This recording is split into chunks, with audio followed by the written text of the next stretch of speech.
welcome back to Bourbon Sauced this week. Again, Ryan and Dan. We've got the privilege of having Andy with us, who is the founder of Leatherwood Distillery. So thank you for coming on the show. Yeah, man. Thanks for coming. So where did the Leatherwood brand come from? Like, that's something you just started somewhere? Yeah, so I used to live out in Dixon, Tennessee, and I lived on Little Leatherwood Road. That's where me and my buds concocted this cockamamie scheme. Yeah. And Dixon County wasn't having it. They wouldn't let me do it out there. Well, they approved everything I wrote for their zoning. And then they added that the road the distillery's on has to be a paved 2-lane road. And I live on a 1-lane gravel road. So they never said I couldn't do it. They were like, hey, when you get that road fixed, right, we can do this. So I was like, all right. Ended up going to Pleasant View. I knew a buddy of mine knew the mayor there, and they were all about it. And within a few months, they changed their bylaws to allow a distillery. And I thought I'm just going to keep Leatherwood, and hopefully get some bottles in the stores in Dixon, just as a FU to them, you know? Yeah. That's fair. So what are we? This isn't a normal Leatherwood that we're sipping on right now, right? No, this is a little special bottle. This is one of the first barrel bottles. It's barrel 73 from our first barrel that we bottled. So it's only about 9 months old in a 15-gallon barrel. That's why it's more of a moonshine bourbon. Okay. Doesn't have very much oak notes or vanilla notes to it. It's right. just I thought it was more of a Scotch when I first sipped it. I was like, interesting. Yeah. But, it definitely shocked me because I was expecting your typical snake eater taste. Yeah. It's not that. Completely different. Yeah. It is good though. Yeah. I mean, I don't know, it was the nostalgia being the first barrel, but I mean, when we bottled it, we sold them bottles out in the first weekend. Right. Nice. You know, and I actually got people keep coming back. And they're like, when are you going to do another 9 month? And some people, that's their jam, I guess. That Scotchy, like white dog type whiskey. Yeah, it's got like that peaty Scotch moonshine flavor to it. It's good though. Now, didn't you used to make hooch? Oh yeah. When you're on the deployments and stuff? Oh yeah. How did you get into doing that? Well, I started here at home. I started making beer and wine. Okay. Where I learned how to ferment was the key to distilling also. Yeah. But I don't drink that much beer and wine. So I was making it for all my buddies and then getting their feedback and then trying a new batch. And I just had tons of wine and beer laying around. And I was like, man, I got to figure out how to make fucking whiskey. Yeah. That's when I built my first still, which ended up being the water purification device for our team. So we could distill water. Yeah. Because you never know where you're at. Might have dirty water. You got to clean it up. Which technically we did. Yeah. There's water and moonshine mash. Right. 100%. 100%. Yeah. I feel like I'm in trouble here. Why? Because you're both like this high. Oh. And I'm down here and I'm like, shit, what'd I do? Yeah, we're towering over you. Yeah. We need to find a phone book. Well, you're not little people anyway, so. Is that the proper term for midgets? Little people? Yeah. I think that's what they prefer to be called. I don't know. According to that music video I sent out to a lot of people this morning, that's not the proper term. Unless it's wrestling or midget tossing. Velcro throwing. Then it's midget. And then you use that vernacular. Yeah. That's fair enough. Funny. So when you were deployed, how popular was the hooch that you were making? You know what? Honestly, the reason why I started bringing my still, because, when you're a team sergeant, you got to control your cats. Yeah. They're going to get booze. It doesn't matter. You can't say, no, you're not going to drink. Yeah. They're going to go out. They're going to get it downtown. Right. They're going to get the interpreters to buy it. My thought process was, let's make sure if they're going to do it, they're doing it safe. Yeah, Right. for sure. Right. And you know how easy it is for someone to pull a top, put some poison or something in it and pop it back in and, and obviously, as we all know, we're not supposed to be doing it over there, but, whatever. PO1 says you're not supposed to, but Yeah. it also says a lot of other things that people do anyway. We captured or killed more bad guys Sauced up. from making hooch instead of using money. That's a good leverage.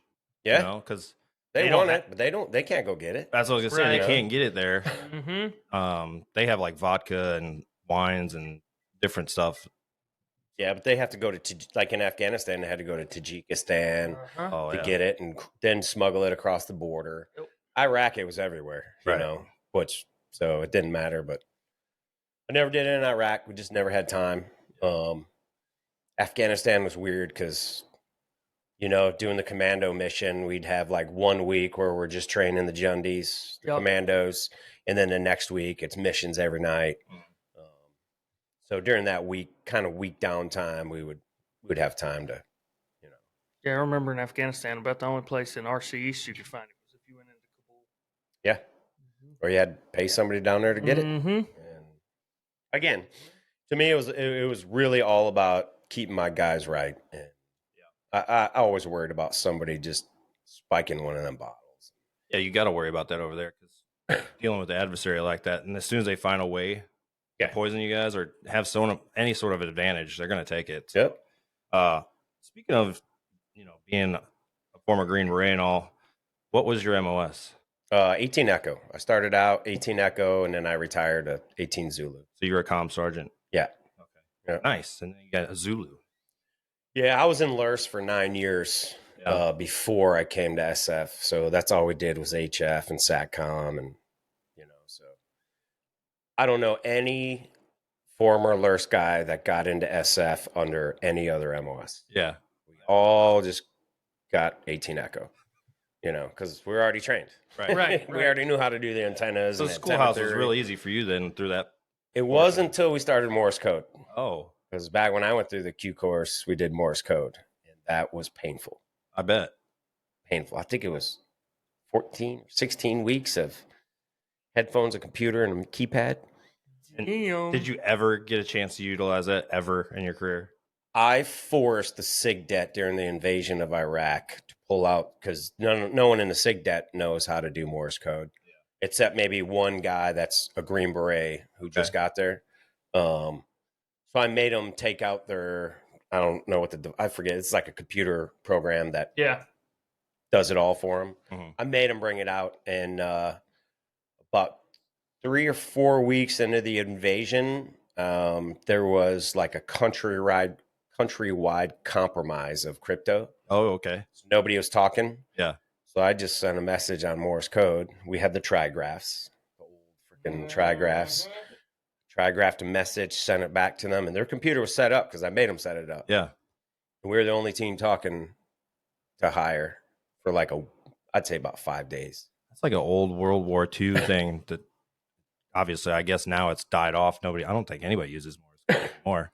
Now we've got all these zipper phones and everything else. The sad thing is at some point it's going to come back, and nobody's going to be ready for it. Yeah. You know, when that EMP hits, what are you going to have? You're going to have single channel HF. Yeah. And if you want it to be crypto, you better have a trigraph and a keypad.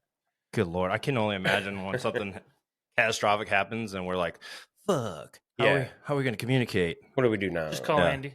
Just call Andy. No, don't call me. I'm busy. I'm busy doing other shit. That's y'all's problem now. Yeah, right. So like, I will teach the course. Yeah, they got their last click out of junior. Yeah. Like, we need you to come out of retirement just to teach this in the Q course, please. I picked it up a couple times here and there since I retired. Yeah. It's tough. It comes back pretty quick, but now, did you set up your own like ham radio or anything like that and dick around with that? No. Not allowed to without a license. However, I could if I needed to. Okay. Right. Yeah. Put it that way. Right. Yeah.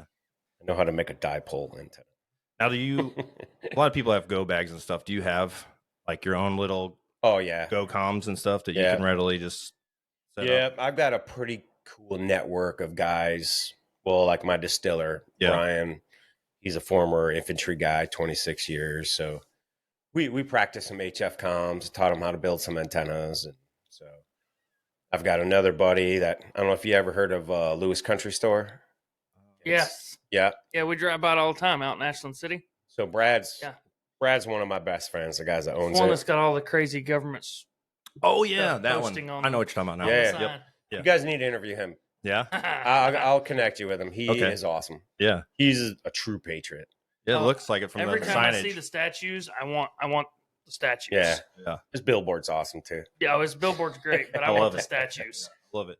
Yeah, so we got this network of guys, and we all have HF comms, and taught them all how to do antennas. And every once in a while, we'll do combo shots just to make sure it's working. Yeah.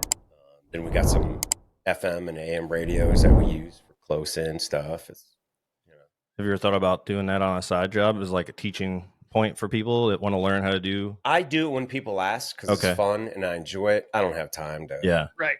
I'm so slammed with just doing this but guys ask me to come out and help with different survival training, shooting, comms, stuff like that all the time. And I'll come out for a couple of days and give a class or whatever, but it's too much. I would imagine now because you guys this year or was it last year you opened up the second location? So last year we opened up Clarksville. Yeah. And we're actually turning the Pleasant View location into a barbecue restaurant and bar. So then everything will be run out of Clarksville, which Okay. we're doing everything now. All our production's up there. We got our huge still and Yeah. And a lot of music and stuff's happening at the Clarksville one. right. And it's a lot more convenient for the people that are in Clarksville. Yeah, it's Clearly. which is our people. That's our Right. it's our clientele, I guess you'd say. Yeah. You know, we've got a really cool local following that comes to Pleasant View, which we've been keeping that location open just to keep them, Right. keep them coming and give them the karaoke and the live music. But it'll be nice when that switches to the restaurant. Somebody else can kind of deal with that while I deal with Clarksville. You guys were, I guess we were fortunate enough to be there when you guys were talking about expansion for the brand to get into other states for different markets. Yeah. When do you think that that'll actually happen? So right now we're in Tennessee, Kentucky, a little bit in Florida, a little bit in North Carolina. Next weekend with the new partner, we're going to be unveiling the new Leatherwood IHRA dragster. We're doing that in Texas, and we're doing that because we're bringing on a new distributor in Texas. Nice. As a marketing thing. So we're going to bring them a bunch of their big accounts that they have, going to come out and hang out with them, show them what we got, what we're doing for marketing, all that. So we'll be bringing on Dallas, Fort Worth area starting, and then moving into like Austin and other places. And then we're just, then it's just a point of finding the right distributor that wants to do what we want to do. And so we just slowly keep branching out. Yeah. And then you were talking possibly getting with AFES at some point or try to, or so we're in AFES. Yeah. We can be in any AFES in any state. Okay. Right? Once you're in one, Right. you got a distributor in that new state. All they got to do is go in there and go, hey, this product, they carry it here. Here's their sales there, which we started in Fort Campbell. So it's huge. Right. Yeah. One of our biggest accounts. So we can go to any AFES we want. Yeah. So for those of you who are curious to have an AFES buy, you should be able to go in and make a request if you want the Leatherwood Distillery bourbon to show up. If they're not carrying it, I forgot what the form is, but you can talk with just about any manager. They should have the form where you can actually request it. Yeah. Because I remember doing that when I was stationed in England. If we wanted certain beers or whatever, we just have to fill out that form, and then that would be on the next rotator from Dover over to us, and then we had it. So that was the same way. It was pretty good until they changed the policy to where you had to get it X amount. Yeah. So which makes sense because they want to make sure that they can move enough product to. Yeah, and it depends on the distance too. Like overseas, it'd be a stretch right now. Yeah, but in any base here on the United States, it should be pretty easy to get. Should probably put that on a rotator Africa. Get it out there in Africa. Right? That'd be funny. They're like, how did this make it here? I have no idea. It just magically showed up. So I know we do typically talk bourbons on here. Yep. So you started with the Snake Eater, right? Yep. And then you've got the rye now. Yep. And then you've got a few other options. So when did you come out with these? So we actually started the rye about a year after we started making bourbon. So right about the time that we bottled the first bourbon, we started making the rye. Because we just got a lot of people that were asking, they're like, how come you don't make a rye? Make a rye. I like rye. I've never liked rye, so I didn't even have a plan to make it. In our rye, most ryes are about 80 to 90% rye in the mash bill.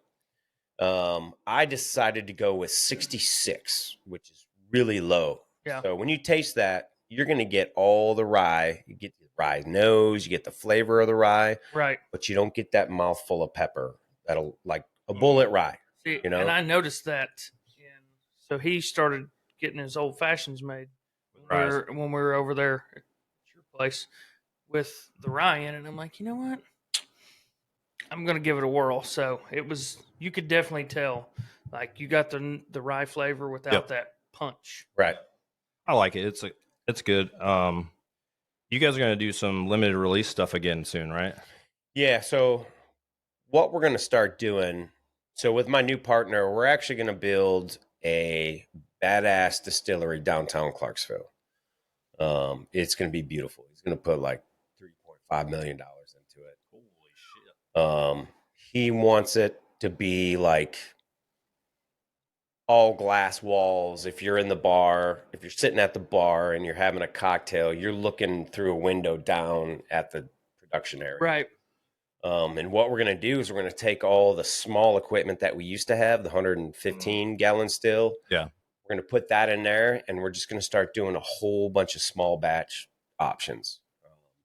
So you might get 3 to 5 barrels of this mash bill. Then we'll do 3 to 5 of this one, 3 to 5, and we'll just keep going. We'll probably do like 10 or 15 different ones, and we'll do them in small 15-gallon barrels so we can get them out relatively quick. Right. You know, within a year and a half. And then let people decide which one do you like. You know, I make this because that's what I like. Right. It's pretty fucking selfish. Right. But if you're going to make your own bourbon, you're gonna like it. You know what I mean? Right. I mean, I started this so small, I was literally to get myself out of the garage, you know. So this way our customers will be like, okay, you know, we'll start just taking a consensus, you know, and whichever ones win, we'll start doing big barrels of that one and just keep trying new stuff over and over. At the Pleasant View location at the bar, I posted on our Instagram for those of you who pay attention. You got a whole lineup of different flavors. Yeah. What inspired? Was that the similar kind of concept with that, where you wanted people to have the chance to make mixers? And yeah, so the way that came about, while we were waiting the 9 months to a year to put this bourbon out when we first opened, we needed to have stuff that we could serve at the bar for tastings, cocktails immediately. And we did a little bit of distribution around Clarksville and Nashville. So we started with my Sugar Shine, which is rum. A lot of people don't understand. You have corn moonshine and you got Sugar Shine. Yep. And a Sugar Shine, by law, international law, is considered rum. Okay. Right? So all of our flavored ones, like the apple pie, our elderberry, vanilla whip, all the other different flavors we have, peach, that is all a rum base. And then after it's distilled, we mix it with 100% fruit flavors. Right. And then we cut it down to about 60 proof. So it's 30%. Okay. You know, that's what, when I'm at the bar, if I'm going to be there all day and all night hanging out with people, I'm usually not drinking old fashions in this. Right. I'm switching to some of our rum stuff because it's a lot lighter. You can have a lot more cocktails. And that's kind of what we wanted, people to be able to come and hang out. And people always ask, how come you don't have a 130 proof in the tasting room? I'm like, well, because I don't want you to come in and have one cocktail. Be hammered. Yeah, I want you to come in and have a handful of cocktails, listen to the music, maybe buy some food and chill, you know. Especially once you get that barbecue set up in there. Right. Oh, my God. So I noticed the Shines have one style label, and then you had this one. So What was the story behind that one? Yeah. So a couple years ago, I got connected with Daryl Worley, country music star, and we had talked about doing a fundraiser for 9/11 for the nonprofits that I support, which is Special Operators Transition Foundation, Charlie Daniels Coming Home Project, and the Special Forces Association, Chapter 38.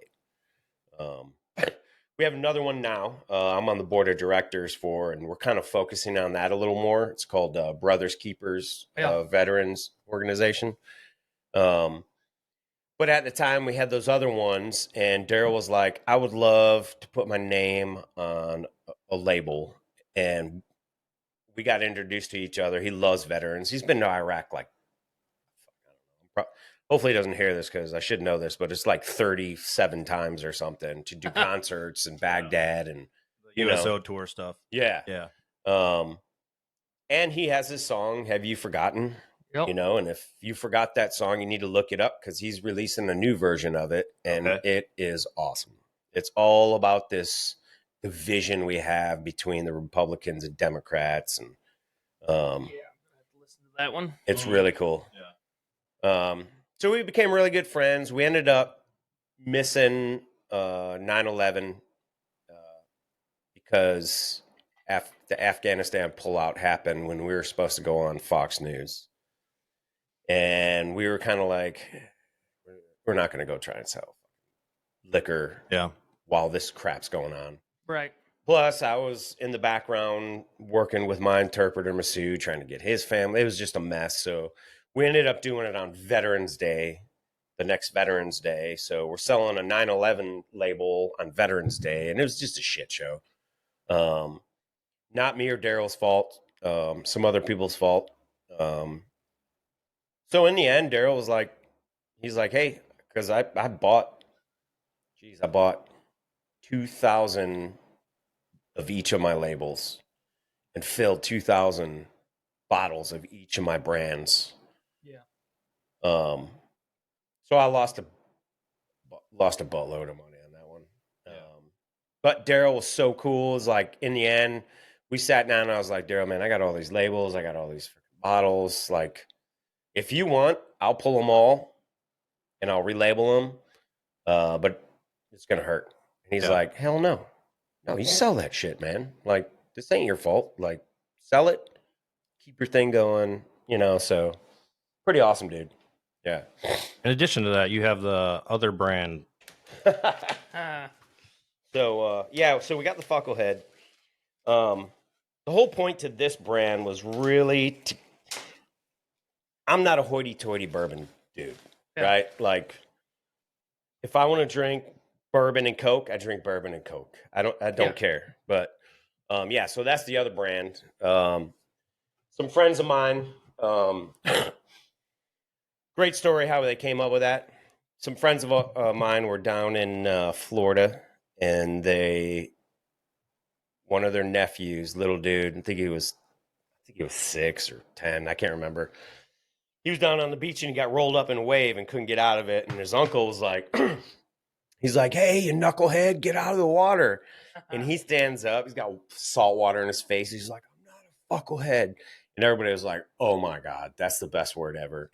They trademarked it, called me, and they're like, think we could do a bourbon? I'm like, hell yeah, we can. Right. Like, these are my people. Yeah. We're fuckleheads. You know what I mean? We do some fucklehead shit all the time. Right. No, that's true. So that's kind of where that came from. Now we got the vodka. It's got the red, white, and blue label. And so we're having fun with it. And again, this is kind of like more of my craft bourbon. This is more of like, hey, you don't have to drink bourbon and try and pull all the fucking notes out and the vanillas and the leathers and the whatever. Like, just drink it because it's fun. We like getting fucked up, Right. I do like sitting down with a really nice bourbon and being able to do that, but majority of the time I'm sitting by the fire pit. Yeah. I'm just drinking. Yeah. So you can do both. You can go both ways if you want these days. What's in that? Sorry, too much? No. What's in this little mason jar you got here? Oh, okay. So A buddy of mine, he bought a whole barrel Yeah. and he wanted it labeled and he wanted to bottle it in these, and they were going to be giveaways for his company. Cool. Yeah. So we did a 15-gallon barrel, 2 years, 2 full years in a 15-gallon, that's oak. There's a lot of oak in there. Yeah, let's drink it. It's 118 proof, I think. Yeah. Really nice. Yeah, pour some up. I don't know why, but I just sniffed the microphone like I was sniffing the bourbon. You're silly. That's my anticipation getting the better of me. Yeah, you're silly. But you get a nose of that, and you know that's, I wouldn't say over oaked. It's oaked. But it's oaked. It's getting there, you know? Yeah. And what was cool is he came in every month. At 12 months, he came in every month, and he took a sample and tried it, and he's like, not yet. And we did that until we hit 2 years, and then finally he was like, that's what I want. Okay. You know, it's that special customer service that, right? You know. So when you do special runs like this, how much does something like that cost somebody if they want to get into doing that with you? What I do for if somebody wants to do it, I'll tell you how much it's going to cost for me to make the mash, ferment it, run the still. You buy the barrel, everything, and then that's your cost up front. Okay. And then afterwards, and it's usually about, I think it's about $1,700, right? And then when you're ready to bottle it, however many bottles come out of that barrel, we make your label for you, and you buy all the bottles for $38 a bottle. You know, which our on the shelf price is $45. So you're getting your own label. You're getting your own mash or whatever you want for $38 a bottle, but you're paying for it. You're paying that cost up front. Well, yeah, you're not going to absorb that cost yourself. Why would you? That wouldn't be, wouldn't make much business sense for you to take a hit like that and then not be able to move that product. So, this has definitely got an interesting taste to it. Yeah, I think he did a lot more corn. I can't remember the mash bill, but he did a lot more corn than we do. A lot of wheat. I was going to say it tastes like there's wheat in that one. There's a little bit of wheat, but there's a lot more corn than our snake eater. Okay. I get the corny wheat. Corny and it's white corn. So we use white corn, which a lot of people have trouble pulling out because it's so sweet. Yeah, the wheat and the corn kind of mix together. Whereas we split from white corn. We're going to split for about a year, fill barrels, and then we're going to go back to white corn. So in about a year and a half, you'll get a noticeable change in our snake eater because we're using yellow corn. Have a little more bite, a little more powerful, and then we're going to go back to the white corn. And I think we're going to do that. You know, you guys locally source all your grains? We don't. We get them all from Kentucky. There's a mill up there, Brooks Grain. We get it wherever they get it from. Okay. Especially right now, grain prices are so freaking high. Yeah. Like when I started 7 years ago for white corn, it cost me about 32 cents a pound. Right now, it's almost 49 cents a pound. Right? I mean, that's expensive. That is a big hike.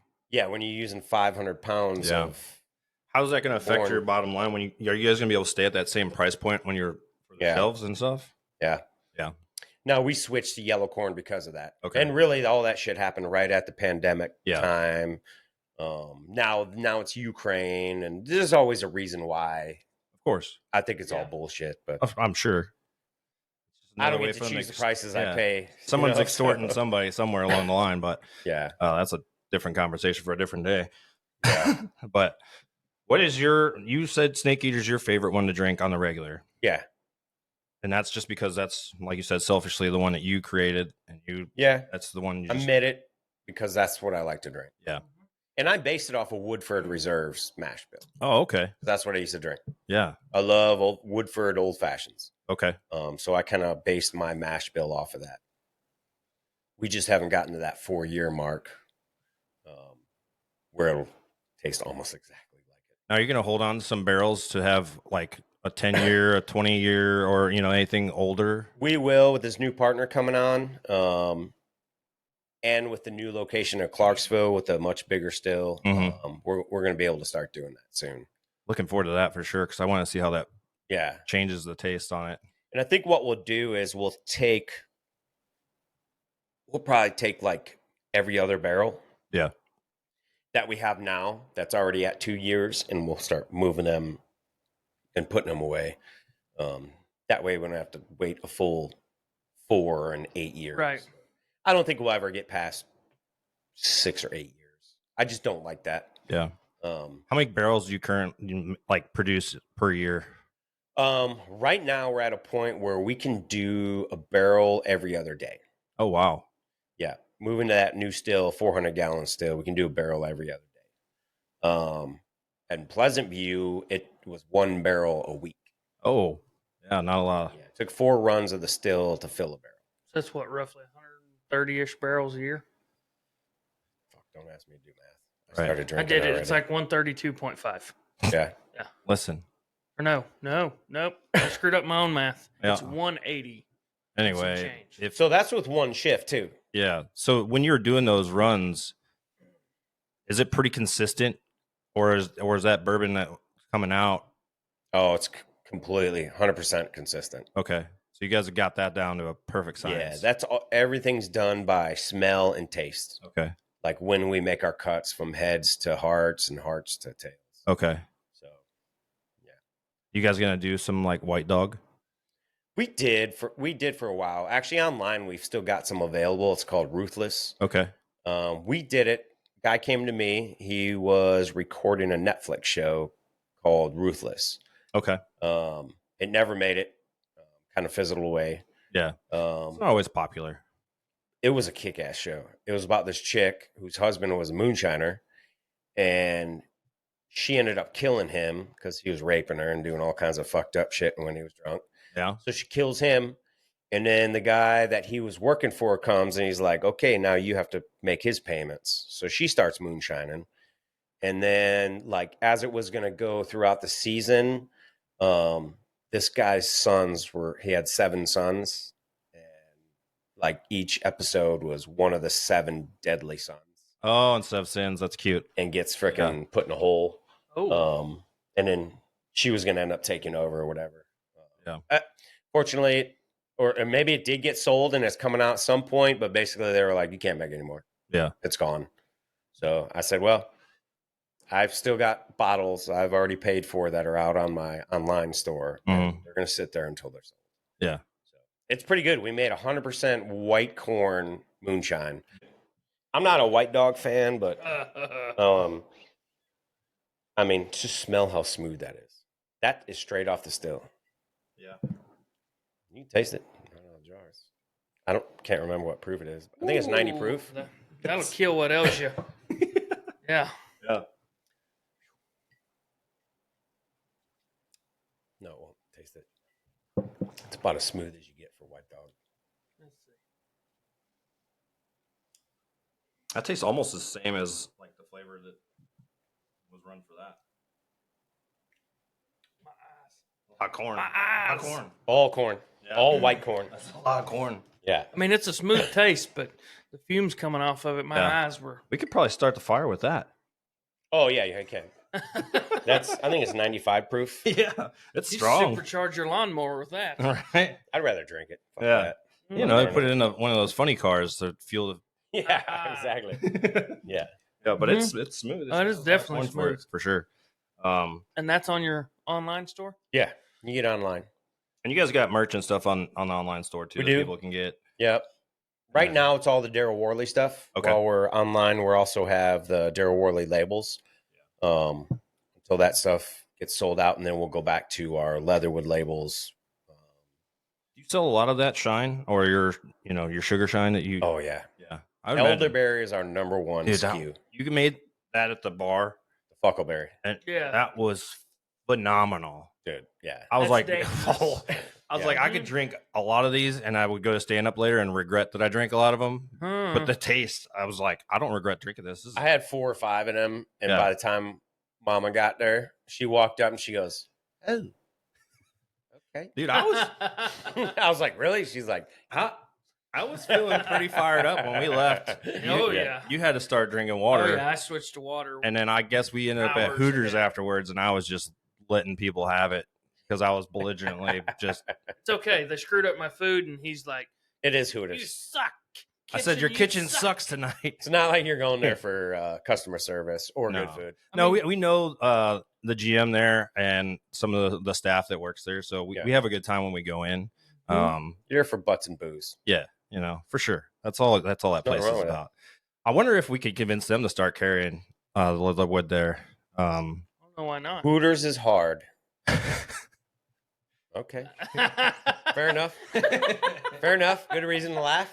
I meant it's difficult to get in there because it's a national corporate. Yeah, Right. It's not Most restaurants, it's a national corporate. They have to send it all the way up. I got to send it up to wherever their corporate is, and then they're like, they don't even understand why this relates to where this store is at. Yeah, they just finally got Woodford in there. They just got Woodford. And I'm like, how did it take you guys that long to get something that's national like that? But they have a brand new regional.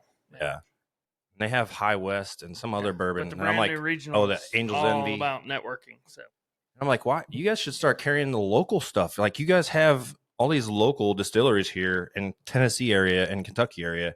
Why would they not be smart regionally to carry whatever regional bourbon? corporate. A lot of chain restaurants will do that. Like their corporate will say, okay, look, as a manager, you can have 3 local liquors and 2 local beers. Right. Everything else is a national thing. Yeah. Because when they get in, like, let's say they get Coors Light, right? Yep. They are bidding for that price at a national level. Yep. So they're getting it at dirt cheap. They Oh, can't do that with Leatherwood, right? You're Yeah. going to buy what my distributor sells it to you. Okay. So- that makes sense. Yeah. Still kind of sucks. In Clarksville, though, like Exit 4 area, oh man, what's the name of the restaurant?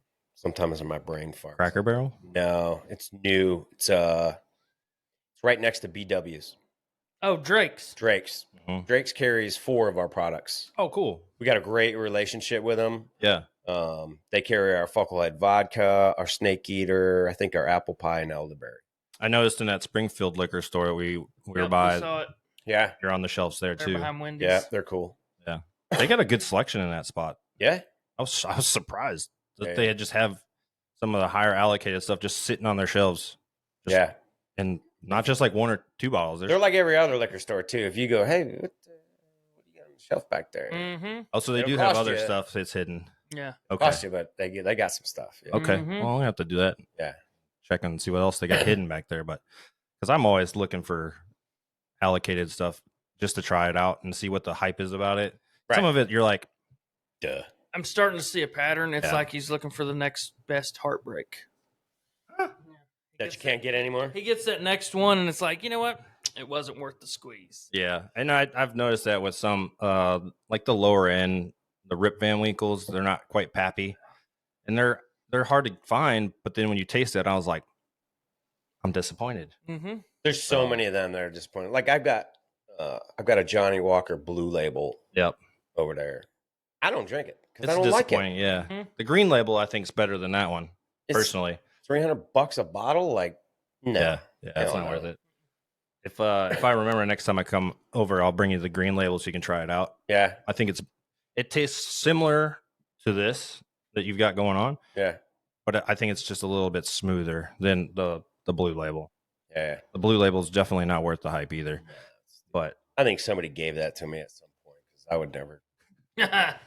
I'm not spending $300 on nothing. yeah, well, I mean, shit. Why would No. you now? You got your Yeah. own supply. Yeah. There's no If need. I want something like that, I'm going to try and make something like that. yeah. You know? I thought that was like a rule or something that you don't partake in your own supply.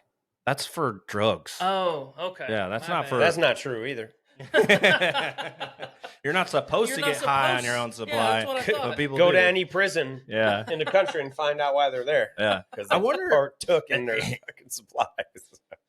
I've seen on those TV shows with the guys making their own hooch in the prison. Yeah. Like fucking toilet juice or whatever they're doing. Yeah. I'm like, God, that's got to be fucking foul. I mean, Oh yeah, we watched one episode where they passed letters and chips and all through the all toilets. through the toilet system. I was like, Yeah. God, that's nasty. Yeah. Y'all are fucking Like, creative but nasty. They learned how to time the flush gate, and like the girls would send chips and snacks to their boyfriend on the 5th floor, or their panties or whatever. Yeah. Oh yeah, it was interesting. Huh? I was like, what in the hell is going on? Like, God, I hope I never go to jail. me too. Because who else are we gonna talk bourbon with if you're in jail? Yes, Maybe we do like one of those calls we're recording it through the phone or something. I mean, you but can. I just made some ass juice. They Snapchat from. You want to talk prison, about so, that? we're gonna call it swass juice, okay? Swass juice. Yeah. Just call it the Leatherwood Bourbon Penal Edition. I Mm. don't know why I had to throw penal in there. It was great. So you threw penal. You were good until the. I understand what you meant, penal code, but Yeah. we didn't have to go there. Yeah. Penal colony, like Australia or penal colony. Yeah. Gonna make some penis juice for Right. you. That's how I stir it. Okay, I don't have a spoon in here, so I You got to use what you got. gotta right? stir this mash up somehow. Good Good old fashioned ingenuity. You got any other projects that are on the horizon for you that you want to share with people that are paying attention? Not really. The big one is going to be our new Clarksville location downtown. Yeah. It's going to be right next to Shelby's Trio, right across from their arena. It's going to be pretty cool.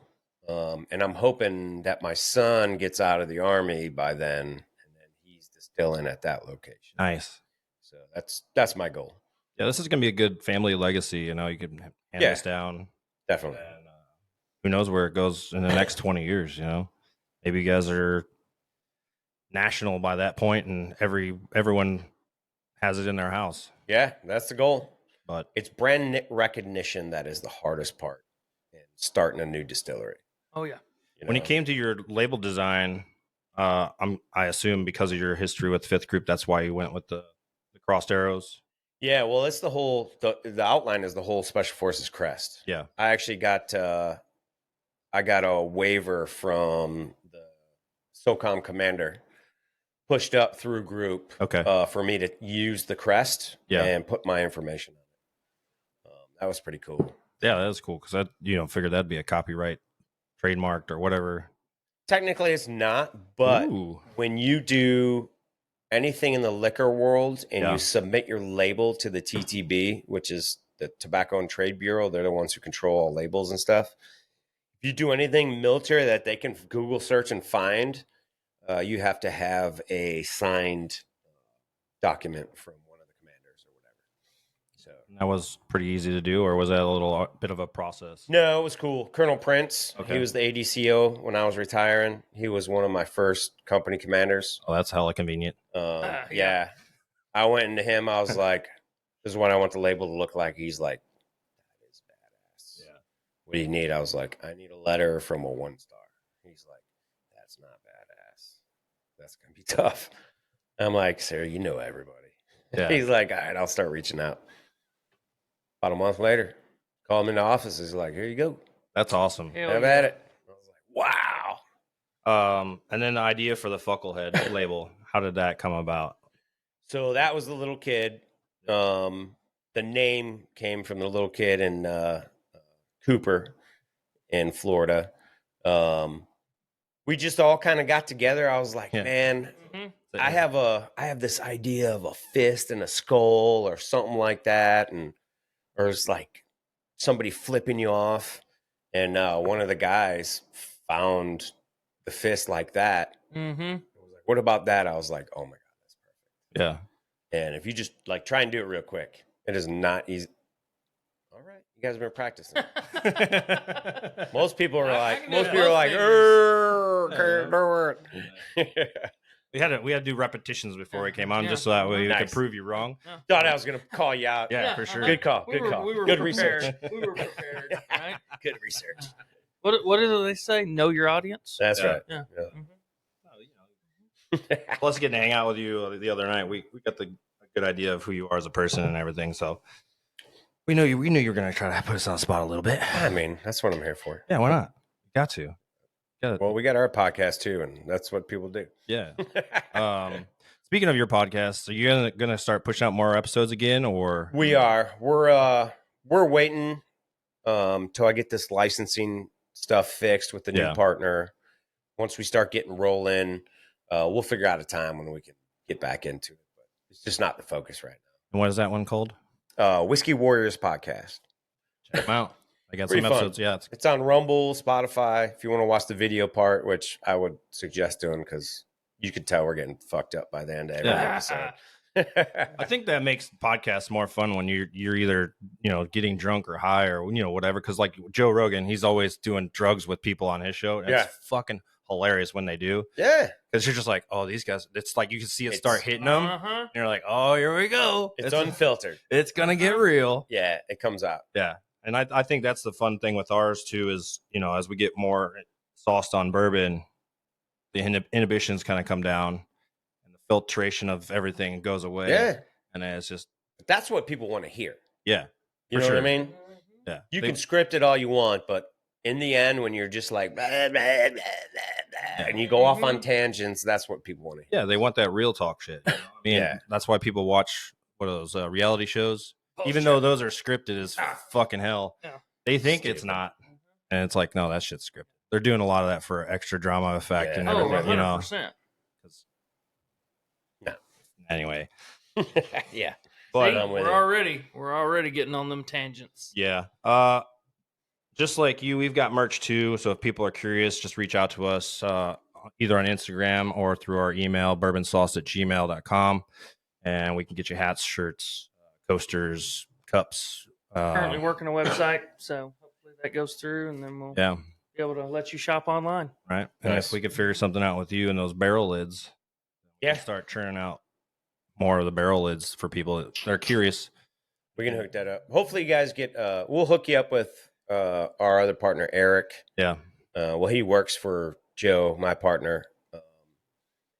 He's doing the online swag shops and stuff like that. So, I mean, once you can get that attached to your website, it makes it so much easier. Hell yeah. Then people can get whatever. And same thing with us. You just go to leatherwooddistillery.com. You can buy our products if you're not in Tennessee. You can buy T-shirts, hats, all that kind of stuff. So, well, cool. I think that's gonna wrap it up for us here at Bourbon Sauce. Unless you got anything you want to. I got nothing. Just wrap it up. Okay. Well, I try to wrap it up, but sometimes I forget. Gotta just go in raw and see what happens. Like Rambo, just shooting everywhere. Until next time, let's pour ourselves some bourbon here. Yeah, let's do a little rye on this one. Yeah, let's finish off with some rye.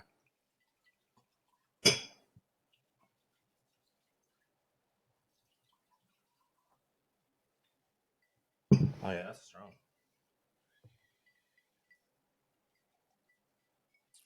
Oh yeah, that'd be great. An old fashioned version, like we were doing at the distillery. By far, probably the smoothest rye I've ever had. Yeah, that's the key. It to me, it's a beginner's rye. People. Yeah, because people always come in. They're like, I just don't like rye. I was like, that's because you got a regular rye that's 90% rye, and it just punches you in the face. Right. So, one of the big flavors I pull out of this, like instant on first sip, is tobacco. Yep, I've heard tobacco. I've heard leather. Yeah, I get the leatheriness, but like the big one for me on this one. Well, especially because you choose. Tobacco. So I mean, right, and we're talking just like we've talked before. Straight from the barn, pulled leaf. Yep. It's cool, right? It's crazy how you can get notes like that. Yeah. Pretty awesome. It's delicious. But for those of you curious, you can find everything. We're going to put the links down in the description below. Until next time, get sauced. Cheers. Cheers, boys.